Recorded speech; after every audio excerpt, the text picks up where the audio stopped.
Step 1. Remove headrests. Step 2. Pull the cover behind the middle seatbelt.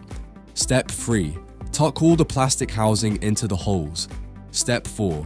At the top corners, tuck the cover around the seat. Step 5. Push the 3 foam pouches into the gaps between the back seat and base. Step 6. Locate the elastic buckle straps on each side. Step 7. Fold both seat bases up.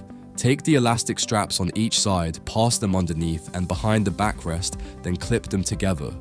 Step 8. Attach the front of the base cover. Step 9. Lift the seat base up halfway and push the cover between the gap at the back. Step 10. Lift the seat fully up. Align the cover and attach the Velcro straps together. Step 11. Reattach the headrests and slide on the headrest covers.